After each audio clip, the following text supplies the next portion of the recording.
Okay, saying hi to all of you good people here. I'm kind of waking this channel up. I've mentioned before, I'm not really a YouTube creator. What we're looking at today is going to be a GMKtec G9, I believe it's called. And this has been a much discussed NAS mini PC. So let's just unbox a little bit here because I think there's some things I want to know about it. So here it is. And here's other stuff. So, obviously, one of the things that's going on right now, we don't care about any of this, is that RAM, PCs, every piece of equipment, just about except for networking that you can imagine. Here we have a nice HDMI cable, power cable. What else is in this neat box here? And the power brick is here. Bracket for hanging it with a monitor. Okay, here's the main show, the thing we really came to see. And to finish that last thought, RAM and SSDs are all tripled, or close to tripled in price since last September. Last September, I purchased a couple of, I believe they were Patriot SSDs, 2 terabyte for right around $100. I'll try to bring up some receipts on those. And more recently, I've been seeing them more in the range of $200 to $250. They vary. So here we have the mini NAS GMKtec G9. Interesting. The label to not plug it into the LAN while you're starting it up. That is, I'm going to guess that this has Windows 10 on it probably. We all know that Windows is an operating system that, sort of demands that you create a Microsoft account for it now. Obviously, that's not something I'm going to use this for at all. So what do we have on it? 2 ports. These reach 2.5 gigabits per second. We have 2 HDMI ports. A Type-C that's supposedly only for power, although I've seen some other reviews that say it might be for something else. I don't care. I'm just going to put power in there. Type-C over there. Here's the front of the box. Intel inside. This is an N150 chip power button. This is supposed to be the improved cooling. Mainly, we have a little bit more of an open vent on this side. You can, if you compare it to the other one, the other side only had about half of the space for airflow venting. On this side, this just about doubles it. So that I'm not going to do any tests on that. Apparently, according to some other reviewers, it does actually work. But here's what I care about. I want to show you the price that I paid for this. I'll either show you my receipt, I'll insert it here, or I will actually, if it's still the same on the GMKtec website, I'll show you that. I got this for $189, and actually for $309, which would mean an additional, $120. They were going to include a 2 terabyte SSD to get back to the SSD issues.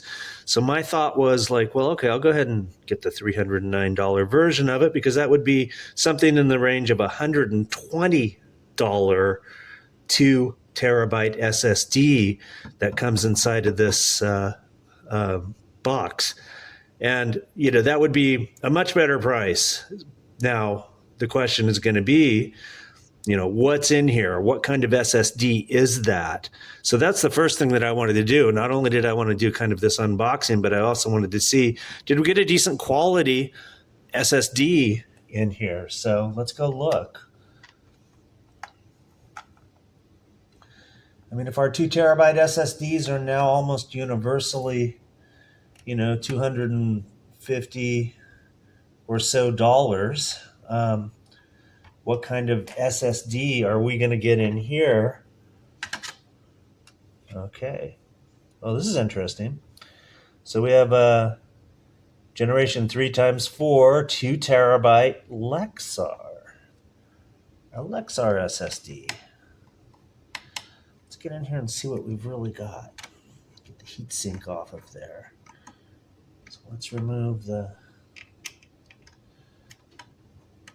screw that secures it. Gently, gently, gently. Take this out. We can set this aside now. And here are the rubber bands holding it on. Let's gently, gently, gently remove the rubber bands on the heatsink.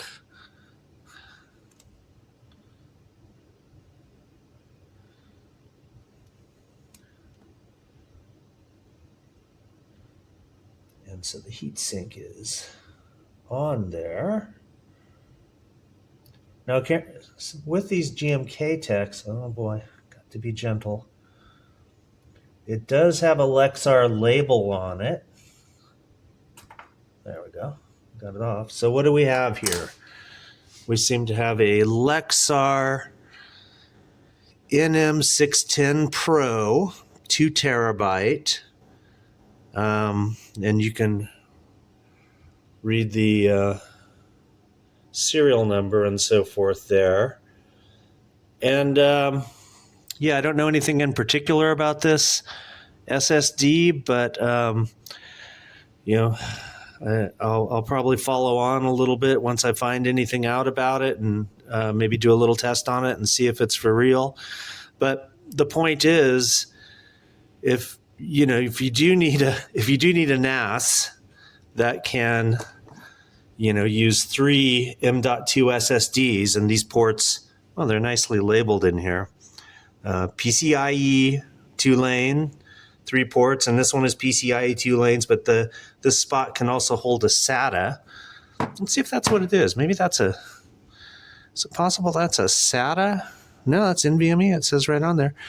So if you do happen to, the key thing is, if you do happen to need a mini NAS that's decent, well, here's an interesting one. Some of the criticism of it is that it gets a little too hot, which is why they came up with this one with slightly better cooling. I'm definitely going to fill this up with 4 SSDs and put better heat sinks on them in an attempt to keep them all safe. But yeah, if you do happen to need a mini PC and you want to be able to get a 2 terabyte SSD at the old price of around $100 to $120, hey, here's a way. Seems like GMKtec is still moving these along, at least right now. Today is Sunday, March 15th. So, we'll see if that price changes. But yeah, here's a $120 NVMe 2 terabyte SSD in the middle of March of 2026, when this should be over $200. So I thought you might be interested in that.